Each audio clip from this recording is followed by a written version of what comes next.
जय माता दी सभी को। हर हर महादेव। आज जो मैं जानकारी देने जा रही हूँ वह है प्रेत साधना की, क्योंकि मैंने पहले भी प्रेत साधना की जानकारियाँ दी है। तो अभी मेरे कुछ पुराने वीडियो आए तो बहुत सारे भक्तों ने कहा कि माता जी हमको विस्तार से एक बार और दीजिए आप यह जानकारी। तो देखिए, मेरा काम है देने का, आप किस प्रकार से करते हैं वह आपके ऊपर है। दूसरा, मैं हमेशा बोलती हूँ कि ना मेरे आश्रम पर कोई आता है ना मैं किसी को दीक्षा देती हूँ। मैं हमेशा चीज़ें बोलती हूँ, उसके बाद भी बहुत सारे लोग मुझे मैसेज करते हैं, लेकिन मैं किसी को नहीं करवाती हूँ। बहुत सारे लोग पूछते हैं कि आपने की है क्या? हाँ, मैंने साधना की है। यह साधना हमने 2007 में गुरुजी और दोनों जब हम गांव पे रहते थे तब हमने की थी, और इसमें हमको काफ़ी सफलता भी प्राप्त हुई थी। उसके बाद ही हमने मंदिर वगैरह सारी चीज़ें हम आश्रम पर आए। दूसरा, हमने साधना सिर्फ 1 साल के लिए हमने यह चीज़ें की थी। जैसे मैंने बहुत सारी अक्षरों की लेकिन हम 1 साल के बाद ही इन चीज़ को छोड़ दें। दूसरा, अब मुझे किसी चीज़ की आवश्यकता नहीं है। अब तो हम कम से कम ज़्यादा नहीं तो 10-12 साल से कोई अक्षिणी वगैरह की मैं नहीं, क्योंकि मुझे अब भगवती का अलावा किसी की आवश्यकता नहीं है साधना की। हाँ, जैसे कि मैंने करण पिचासनी की है, स्वप्न सुंदरी की है, तारा साधना की है, प्रेत साधना की है, और भी बहुत सारा साधनाएं की है। और फिर मैं भैरवी तो हूँ। भैरवी की तो अभी हम गुरुजी थे तब भी करते थे, लेकिन अब मैं उस रूप में भैरवी की साधना करती हूँ। जैसे हमेशा बताते हैं कि माँ काली कच्चे रूप में इस प्रकृति में विद्यमान है, तो महिला को किसी चीज़ की आवश्यकता नहीं होती, वो स्वयं पूर्ण होती है इस सारी चीज़ों में। तो मुझे किसी की आवश्यकता नहीं, तो अब मैं बहुत सारी साधना खुद से ही कर सकती हूँ। तो आप लोग यह प्रश्न मत उठाइएगा। अब मैं आप लोगों को जानकारी देती हूँ कि आपको किस प्रकार यह प्रेत साधना करनी है। यह प्रेत साधना आपको कृष्ण पक्ष के शनिवार के दिन से रात्रि के समय से चालू करनी है। यह साधना रात्रि में ही होती है। दूसरा, किसी कमजोर दिल वाले व्यक्ति को यह साधना नहीं करनी चाहिए। यदि इंसान इस साधना के समय पर किसी चीज़ से डर जाता है तो उसका जीवन खतरे में पड़ सकता है। मैं हमेशा चीज़ें, और यह सही भी है, क्योंकि ऐसी घटनाएं हमारे साथ तो हमेशा होती है, लेकिन अब हमको कोई फर्क नहीं पड़ता। तो यह चीज़ें होती है, ऐसा नहीं होती है। दूसरा, इस साधना को कम से कम ज़्यादा नहीं तो कंटिन्यू आपको 21 दिन या 40 दिन करना होता है।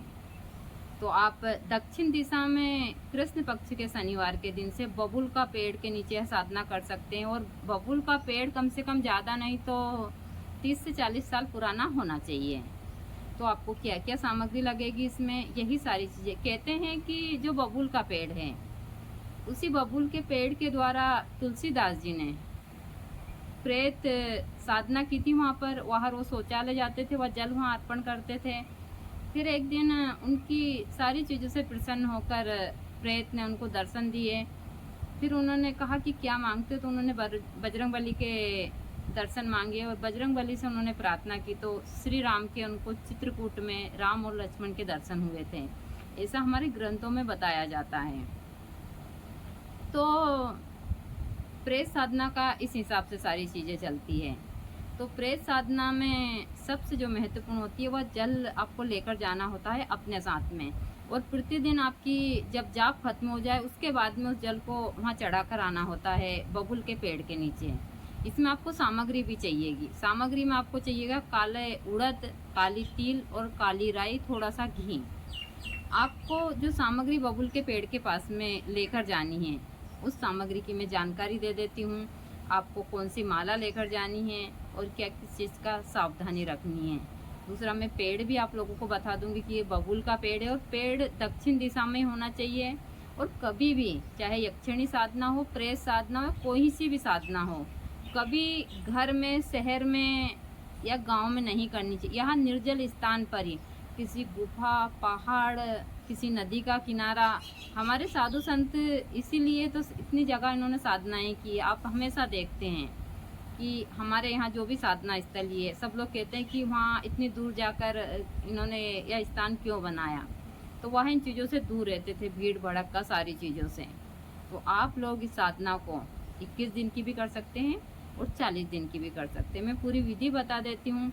यदि आप विधि पूर्वक इस साधना को करते हैं तो ज़रूर आपको सफलता मिलेगी। लेकिन यह आपके गुरु के आशीर्वाद और आपके अच्छे कार्य के ऊपर निर्धारित करती है कि आपको प्रेत प्रसन्न होता है नहीं होता है। वह आपके ऊपर है, आपके कर्म के ऊपर है। मैं उन चीज़ों के बारे में नहीं, हाँ मैंने साधना की, मुझे सफलता मिली थी, मैं आपके बारे में नहीं वो आपके ऊपर निर्धारित करता है और आपकी गुरु कृपा पर कि आपके अंदर कौन, आपके कार्य के ऊपर कि आप अच्छा कार्य करने के लिए यह साधना कर रहे हैं गलत कार्य के।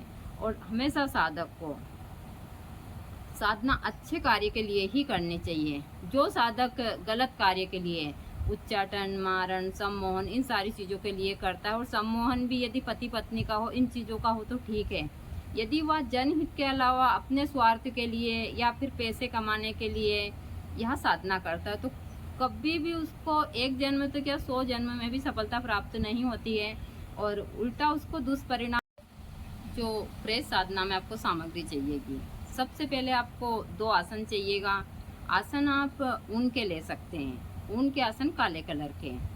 आपको पहनने के लिए एक सफ़ेद वस्त्र चाहिएगा, और आप वहाँ साधना पर बैठते हैं तो आपको साधना के ऊपर एकदम छोटे बच्चे की तरह निर्वस्त्र बैठना होगा, क्योंकि हम उनके सामने भी जाते हैं, प्रेत के सामने भी, तो इसका मतलब नहीं है कि निर्वस्त्र। हम छोटे दूध पीते बच्चे की तरह जाते हैं तो जल्दी प्रसन्न होते हैं। तो आपको निर्वस्त्र बैठना चाहिए। महिलाओं के लिए कपड़े वर्जित है, लेकिन हाँ पुरुषों को ज़्यादातर ये चीज़ें बताई जाती हैं, क्योंकि महिलाएं कुछ कपड़े, और आप उस हिसाब से महिला भी है तो आप भी यह कर सकते हैं।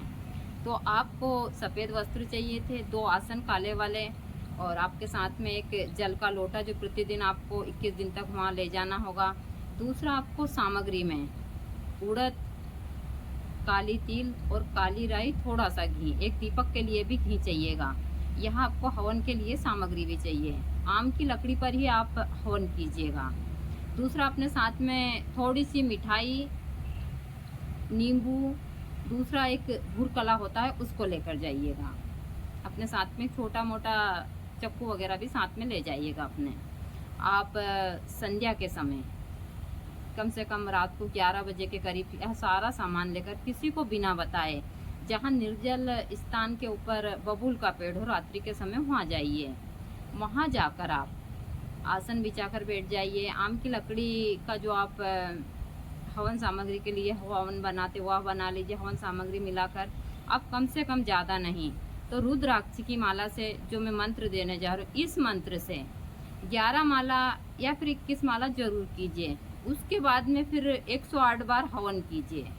हवन करने के बाद में आप प्रणाम करते हुए कि हे प्रेत देवता, हम आपको प्रणाम करते हैं, आप यदि हमारी चीज़ से प्रसन्न हुए हैं तो हमको दर्शन दीजिए। यहाँ कहकर आप वह जो जल है, वह जल उस जो बबूल का पेड़ है उसकी जड़ में चढ़ा दीजिए। बाकी जो मिठाई वगैरह सारी चीज़ें आप लेकर जाते हैं उनको वहीं रख दीजिए। अपनी आसन और जो थोड़ा बहुत सामान है उसको उठाकर घर ले आइए। प्रतिदिन यह कार्य कीजिए।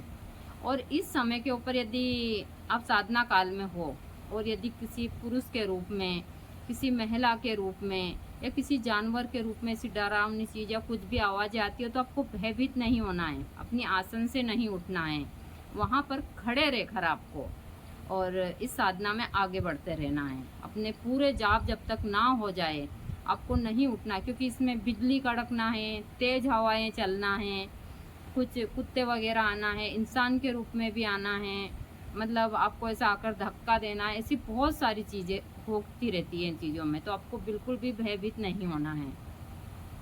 जब तक आपका मंत्र का जाप चलता है आपको आसन से नहीं हिलना है और वहीं बैठकर वहाँ जाप करना चाहिए। यदि आपको ऐसा डर लगता है तो अपने साथ में एक सहयोगी को आप ले जा सकते हैं, उसको दूर, उसकी सुरक्षा कर कर उसको बैठाना चाहिए। दूसरा, मैंने सुरक्षा कवच मंत्र ऐसे दिया है, लेकिन इस साधना में सुरक्षा कवच मंत्र नहीं चलता, क्योंकि हम हमारी सुरक्षा कर लेंगे, वहाँ की सुरक्षा कर देंगे तो वो प्रेत नहीं आएगा। तो इसलिए इसमें सुरक्षा कवच नहीं करना चाहिए हमको, क्योंकि हम सुरक्षा ही कर लेंगे तो वो हमारे पास कैसे आएगा। जब तक हम सुरक्षा, क्योंकि हमको एक निडर भाव से ही साधना करनी है। जब आपको कंटिन्यू ऐसा लगे, कम से कम 40 दिन हो जाए आपके, या फिर 21 दिन हो जाए, तो आपका पूरा अनुष्ठान हो जाए, हवन कर लीजिए सारी चीज़ें कर कर। फिर आप हवन करने के बाद में वहाँ से कुछ भी मत बोलिए, अपना सामान उठाइए और वहाँ से पानी भी उस जड़ में मत डालिएगा और वहाँ से उठकर आने लगे। यदि फिर वहाँ से आप उठकर आने लगें तो कोई आपके सामने आकर और आपसे पानी वगैरह कुछ मांगता हो तो आप उनको यह चीज़ें मत दीजिए। मिठाई पानी खाने के लिए कुछ भी मांगे आपसे तो यह चीज़ें उनको मत दीजिए। कहिए कि पहले हमारे कुछ प्रश्न हैं उनके आप जवाब दे दीजिए और कुछ चीज़ें हैं उसके बारे में आप मांग लीजिए। तो जो भी चीज़ें आपको उनसे मांगनी है वह चीज़ें उनसे आप मांग सकते हैं। यदि आप उनको बोल सकते हैं कि आप प्रतिदिन हमारे कान में आकर कुछ बातें हम जो प्रश्न पूछेंगे वह कहोगे सारी चीज़ें, तो उनको आप वचन में अपने तरीके से बांध कर फिर आप उनको वहाँ पानी पीने के लिए दीजिए, क्योंकि वो जिद करेंगे आपसे पानी के लिए और फिर कहेंगे कि आप पानी नहीं, कि आप जो कहोगे मैं करूँगी। तो जब वहाँ एक बोल देते हैं तो आप उनसे कुछ वचन लेकर जो अपनी अच्छे कार्य के लिए आप उनको ज़रूर इस्तेमाल कीजिए। गलत कार्य के लिए कभी मत कीजिए। बहुत सारे लोग बाग गलत कार्य के लिए मेरे पास फ़ोन आते हैं कि हमारे पास में 4-5 महीने चीज़ें चली, फिर हमारा उनका अब जो ख़राब हुआ उसको कोई ठीक नहीं कर सकता। तो बहुत सारे लोगों के फ़ोन आते रहते हैं, तो आप सिर्फ इनसे अच्छा ही कार्य करवा सकते हैं। किसी महिला को ज़बरदस्ती वश में मत कीजिए। किसी का ज़बरदस्ती पैसे लेकर कि हम तुम्हारे पैसे ले लें और इसका बुरा कर दें, कोई आपके पास आता है तो यह कार्य मत कीजिए। सिर्फ जनहित का कार्य कीजिए, अच्छे कार्य के लिए इसको इस्तेमाल कीजिए। यह हो जाता तो लोगों की बीमारियां ठीक करता है, बहुत सारी चीज़ें जो स्वतः ही ठीक करता है। कोई व्यक्ति किसी काम के लिए आपके पास आ रहा है और उसकी गलत नीयत है तो आपको पहले यह कान में आकर आभास करवा देता है कि यह व्यक्ति गलत है, इससे बचकर रहिए, बहुत सारी चीज़ें। तो यही प्रेस साधना की पूरी विधि है। तो मैं आप लोगों को मंत्र दे देती हूँ और बबूल का पेड़ दे देती हूँ। जो बबूल का पेड़ है इसके नीचे आपको करनी है, तो विस्तार से यह साधना कीजिए और करने के बाद में आप अच्छे कार्य के लिए करते हैं तो ज़रूर सफलता। लेकिन आप गुरु से दीक्षित होना भी बहुत ज़रूरी है। अच्छे गुरु से यदि आप दीक्षित हैं और आप गुरु के सानिध्य में यह साधना करते हैं तो इसमें ज़बरदस्त सफलता प्राप्त होती है। तो आगे भी मैं आप लोगों को, भाई मेरा काम है जानकारी देना, आप करना ना करना आप लोगों के हाथ में है। मुझे ये मत बोलना आप लोग कि माता जी इस हिसाब से सारी चीज़ें। हाँ, फिर मुझे बहुत सारे लोग बोलेंगे कि अरे खुद आप प्रेत हो। भाई प्रेत तो सभी को ही बनना है, क्योंकि मरने के बाद इंसान योनि में एक बार जाता है अपने कर्म, जिस हिसाब के कर्म होते हैं। फिर आपके अच्छे कर्म होते हैं तो आप दूसरी योनियों में, और मैं तो चाहती हूँ कि इस दुनिया में मैं आऊँ ही नहीं। प्रेत साल सलिता सोलल बाई, कानन पड़िए आई धाई। ओम लम लम लम ठम ठम ठम फट स्वाहा। ओम साल सलिता सोलल बाई, कानन पड़िए धाई आई। ओम लम लम लम ठम ठम ठम फट स्वाहा। ओम साल सलिता सोलल बाई, कानन पड़िए धाई आई। ओम लम लम लम ठम ठम ठम फट स्वाहा। ओम साल सलिता सोलल बाई, कानन पड़िए धाई आई। ओम लम लम लम ठम ठम ठम फट स्वाहा।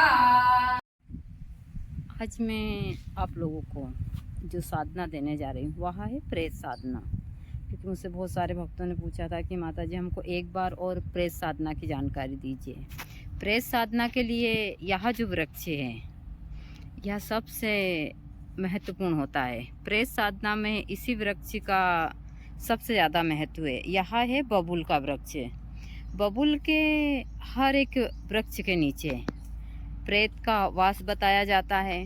जैसा मैं भी हमेशा बताती हूँ कि पितृपक्ष में आप बबूल के पेड़ के नीचे रात्रि के समय खाना रखिए, बहुत सारी चीज़ें हैं। तो मैं भी यह जानकारी और मैंने भी यह साधना की है, लेकिन हमने यह साधना आज से कम 15-16 साल पहले की थी और हमने 1 साल में ही प्रेत को वापस छोड़ दिया था, क्योंकि हमको उसकी आवश्यकता नहीं थी। भगवती की ऐसे कृपा थी। तो बहुत सारे भक्त मुझसे पूछ भी रहे थे कि फिर आपने प्रेत साधना की है तो आपको सफलता प्राप्त हुई कि नहीं। हाँ, हमको बहुत सफलता प्राप्त हुई थी। गुरुजी और दोनों ने साथ में की थी जब हम गांव पे रहते थे। उसकी बहुत सारी कहानी जो किसी दिन सुनाऊंगी, लेकिन आज मैं आप लोगों को प्रेत साधना की जानकारी दूँ। कहते हैं जो तुलसीदास जी थे वह प्रेत साधना कर ही बाबा जा रहे हैं अभी पितृ पूजा करने पीपल के पास में। यहाँ पीपल के गोड़ में, इसे खोल कर बताना बाबा। दूध है, दूध में काला तिल है और यहाँ सफ़ेद वाले पुष्प है। बाबा यहाँ पूजा प्रतिदिन कर रहा है पितृपक्ष में। तो मैं सभी को बोलती हूँ कि यहाँ पूजा करनी चाहिए। हाथ में इन्होंने कुश का एक कड़ा पहना है, अंगूठी पहनी है और सारी चीज़ें इस हिसाब से है। तो बाबा पूरे पितृपक्ष में यही काम करे, जाओ कराओ पूजा, क्योंकि अभी काफ़ी समय हो गया है।